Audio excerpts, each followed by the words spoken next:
when you get up to 20, 30, 300, 500 rides a day doing this business, you've got a potential multi-million-dollar business. That's strong. That's strong. Any way you cut it, that is strong. And that's a strong story to tell.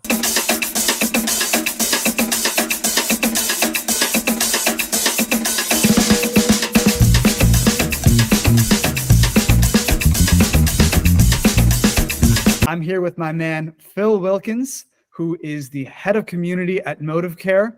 Phil, thanks for being with us. How are you? Hey, Rob, I'm great. Thank you. Thanks for having me. It's awesome. You want to do a quick intro of yourself? Yeah, that would be great. My name is Phil Wilkins. I'm the head of community engagement and social determinants of health for Modivcare.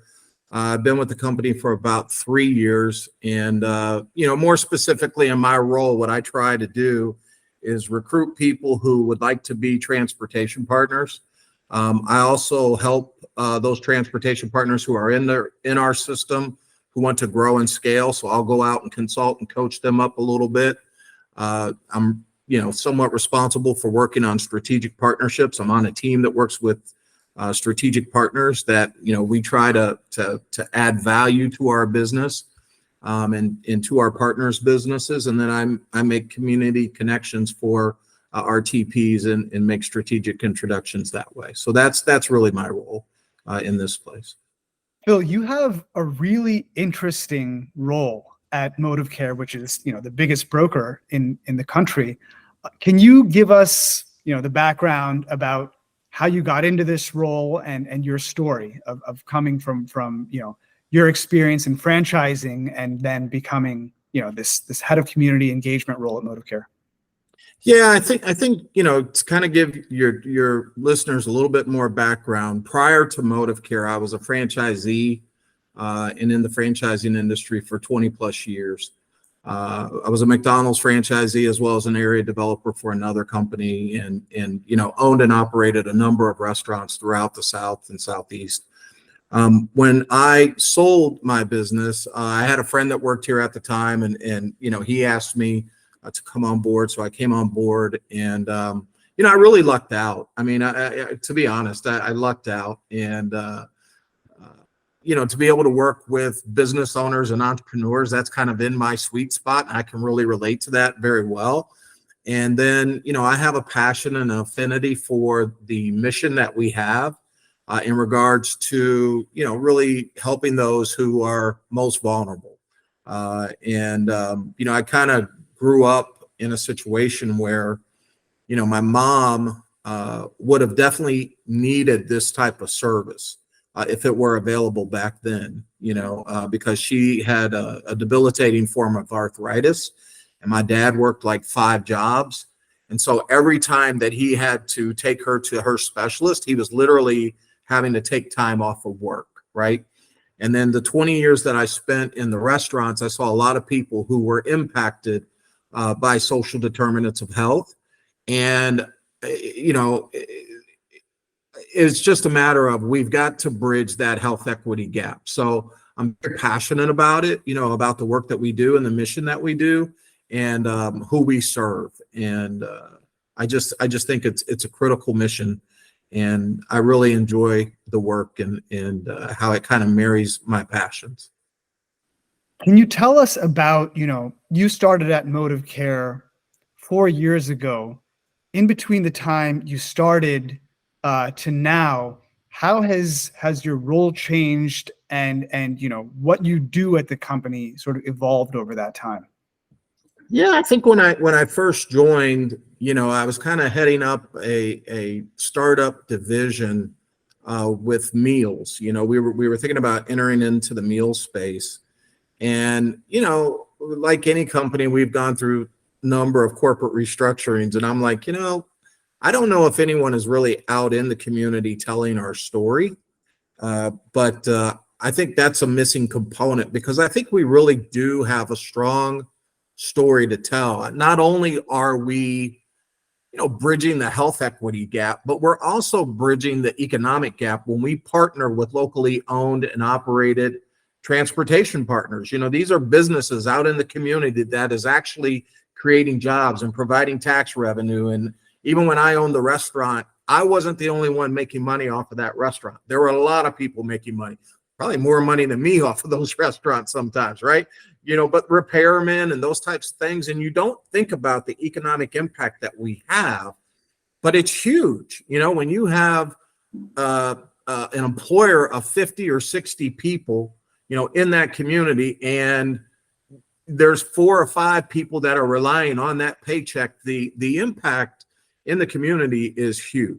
And so that's a piece of our story that we need to tell more.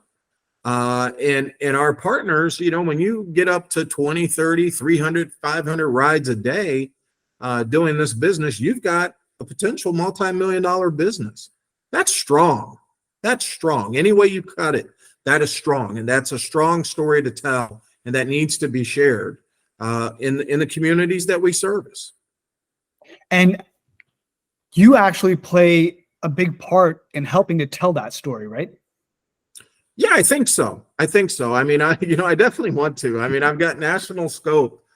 So, it's like I'm kind of limited as much as I can get out there. But when I get out there, I'm not shy about telling it or making connections with people and telling it. And my goal is definitely to even share it on a broader scale and more frequently, but yeah, I mean, it's kind of my responsibility to build those relationships with community leaders. And, we recently, as a company, were awarded a Trailblazing in Diversity Award by the African American Chamber of Commerce up in New Jersey for our corporate board diversity. And it's true. I mean, we believe in it, and we deserve that recognition. And so when I see opportunities like that to really promote the brand, I'm going to do that.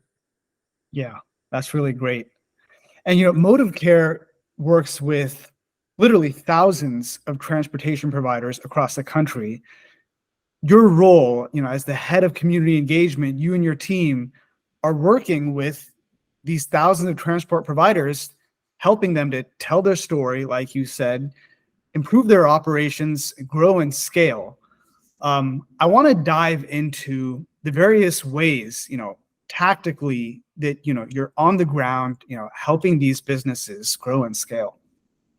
Yeah, I work a lot with the regions. I mean, they are the true experts. And so I will, maybe reach out to them, or they'll reach out to me and say, hey, look, we have this operator, this transportation partner that is interested in, growing and scaling their business. I'll set up a time with that operator and then go in and spend, a day or two with them and just kind of review operations and what are the systems that you have in place?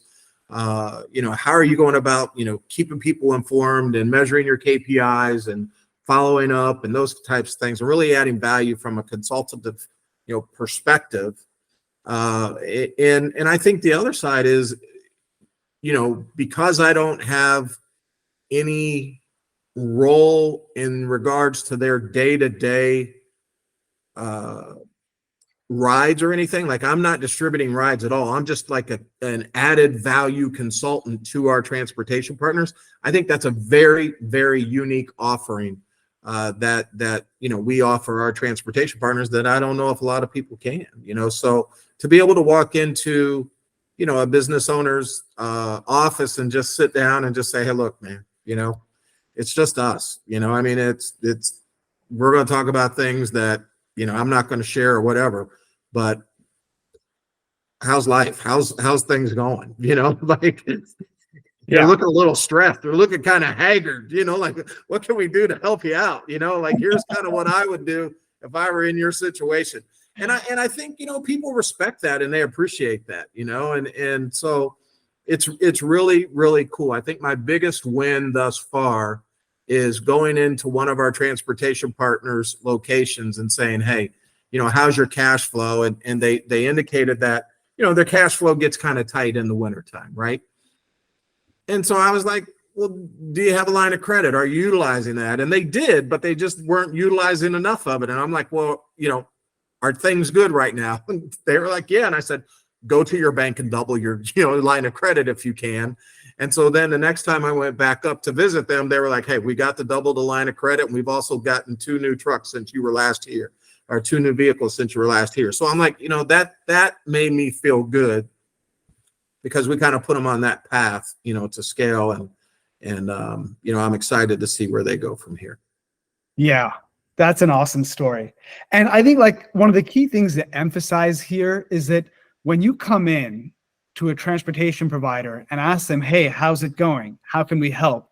It's really coming from a place of genuine, like, we want to help you grow your business. I mean, it's not like you're not charging them anything for the help No. you provide.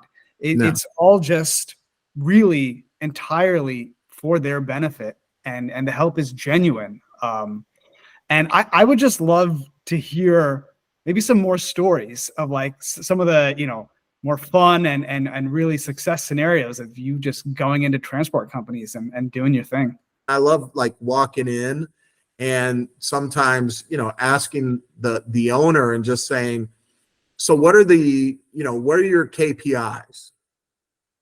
What are your KPIs? And then getting that information from them. And then saying, okay, if I walk through your facility here and I ask every team member, what are your top 3 KPIs? What do you think they'll say? And let's take the walk, and that's right. And then you begin to look around and say, well, I really don't see any messaging even on the wall or anything like that is consistent with what you're saying your KPIs are. So not only should we have the key performance indicators, but the biggest issue is, how are you keeping people informed? And that's a KPI in and of itself, right? Keep people informed, because if they don't know what those KPIs are and you're not following up every day and praising people for hitting them, how successful do you think you're really going to be? So sometimes, I mean, and it's just going in and asking those types of questions. And, that's 20 plus years of running my own business, coming out. And, I remember another scenario just saying, hey, when is your meeting with your team? Well, we try to meet on this day. We try to meet on that day. That's not a date. That's not a date. I mean, so if you want me to be honest and forthright, you're part of the problem. I mean, but that's something where if you were to pay for a consultant, right? Yeah. I would want that consultant to be truthful and just, be direct and say, hey, listen, you know what? We need to set a date. Let's set a date. What are the dates that are important to you? What is the time that's best for you in your team to meet? And then what are the areas that need to be covered every single meeting, right? So, I mean, this was in my own organization where Mondays at 2:00 were the time for us to get together, right? That was the time. And we had 4 critical items that we had to discuss every Monday at 2:00. No matter what else was on the agenda, we were going to talk about 4 items: people, operations, profit, and sales, no matter what. And we were going to dig in and dive into those areas, right? Anything else, it was extra, but we knew every Monday, and the managers knew every Monday, come prepared. I'm not going to present to you. You're going to present to me on your position with how many people do we have? How many people are in the pipeline? How many people are being trained for management? And, are we going, or do you currently have vehicles sitting because you don't have drivers? Then what is your plan, right? Operationally, are you on time performance? Whatever the case may be, what's your customer satisfaction? Profitability wise, how did you perform last month? How are you trending this month? And from a sales perspective, how did you finish last month? And how are you trending this month? And how do you plan to make up the difference if there's a shortfall? So those 4 items, religious, the time set, and those are examples of systems that business owners need to put in place so that they can get their life back. It's funny how, like, a lot of the times, maybe most of the time even, it's just the fundamental basic stuff. It's not sexy. And it's not sexy. But that's the stuff that, like, it seems obvious to sort of hear this and say this, but, I guess when you're in the weeds of running a business, like, you really do need someone with an outside perspective to come in and show you stuff that, yeah, like even seems fundamental and basic. Yeah, but you know what? It's the fundamental things. Fundamentals win, right? And I tell the story even and I don't mean to go off script here, but I tell the story about my football coach in college.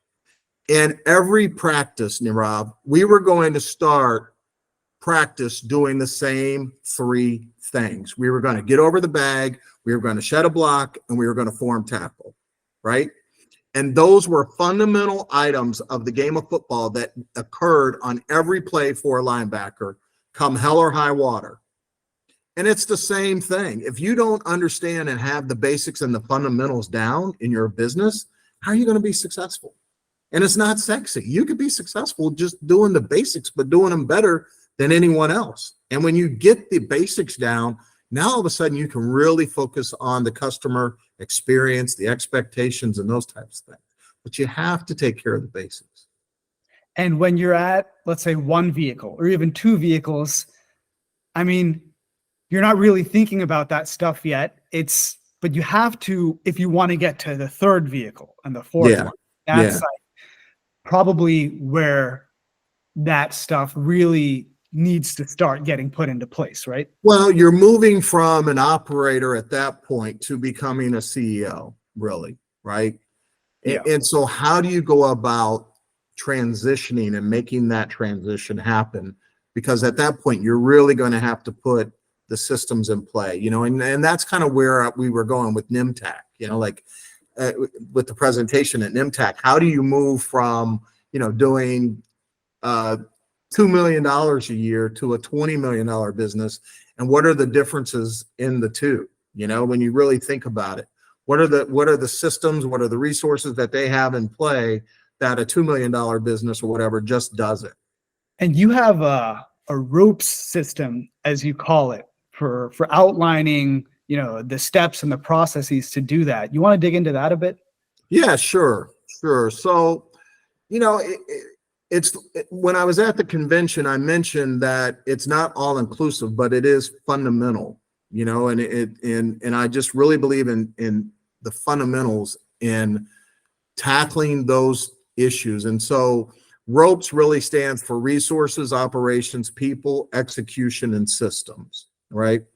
So from a resources perspective, when you're thinking about growing and scaling, you have to basically, take inventory of where you are today. And that's something that, I really stress, like, hey, look, let's think about, what are the resources in place? Because the last thing you want to do is reach out and get going here and then have two, both sides of the equation going haywire, right? So from a resources perspective, I challenge people really to initially take inventory from a personal health and wellness perspective. Just are you up for the challenge physically, and mentally? Are you ready to take on this challenge? The last thing you want to do is, be in poor health or whatever, take on a lot of debt and put your family in a tough situation, right? That's a challenge. So, what is your personal health and wellness? Are you good there? From a financial perspective, just kind of taking inventory of the resources, much like the transportation partner I was talking about earlier. Do you have lines of credit? Financially, are you strong? Are you stable? Are you meeting your financial goals and objectives, each month? And from a relationships perspective, do you have a coach or a mentor, someone that's maybe in a non-competing market that has done what you want to do, and can they kind of coach you through it, and kind of help you and just, really be that candid advocate for you, if you will, but someone who's really going to tell you the truth, and maybe share with you different paths or a different perspective. And I really like that. Equipment, legal, technology, infrastructure, all of these things, really need to be taken into consideration when, prior to you, I think in many ways, making that investment, just kind of taking an inventory of where you are. Yeah. And I remember watching your talk at NEMT about this as well. And I will say, like, I think 100% of transportation providers need to understand your rope system, because it's the fundamental basic stuff that's going to allow them to thrive, without taking these. Let me ask you this. Everyone needs to hear this, right?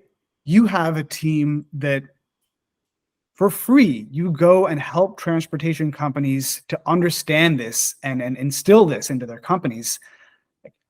How do transportation companies glean the knowledge from you about your rope system, get the help from you, your team? What do they do? Let's say, I'm a transportation provider watching this podcast episode. I'm hearing Phil, I'm buying into it. I want to do this. Like, what are the next steps for me? Well, I think the key thing would be, if they're part of our system, right? That would be great. Secondly, are they an A or B provider? And those people that are in our system really understand, those requirements and what that means. But ultimately, your on-time performance needs to be at a certain level. Your customer satisfaction scores need to be at a certain level. I mean, we really want good operators who are meeting the standards and the metrics. And I think the leadership team has done a great job of really establishing those benchmarks and clearly articulating, hey, this is your grade. And so if you are an A or B provider and you have a growth goal of scaling, then, we are, more than happy to, I think you would approach your leadership team in your area and then just say, I'm interested in growth and scaling. And I saw this video with this crazy dude, and I want to talk to him. I want him to come out and work with me and my team. And so, that's kind of really how it's working today. So Okay. that's the cool thing. I know we're looking for people who want to grow and scale, and who have that capacity, and ultimately, who really, want to run a great business. I mean, that's what we're passionate about, right? Like, you got to really want to run a great business and take care of the member. And I think that's, if anything, hey, what matters most to Modivcare? It's that compassion and that transportation partner who is deeply committed to serving people who are extremely vulnerable and helping those people in their community bridge the health equity gap, right? You've got to have that passion. If it's just something that it's money, you're not a fit. You're not a match for us. It's about the member experience and taking care of that member. And I think, we're pretty centered on that, where, hey, if we don't feel that, we don't see that, then it's not a good match. Yeah, that's the foundation that you have to have. You try to build on any other foundation, it's not going to work. Yeah. I mean, at the end of the day, we are in the healthcare business, and we are really helping people who need it and who can't sometimes even help themselves. And so if you don't have that passion and compassion, it's not going to work. Phil, thanks so much for sharing this. Thank you. It's been a pleasure. Run, Bambi, run. Be free. Awesome. Thanks, Phil.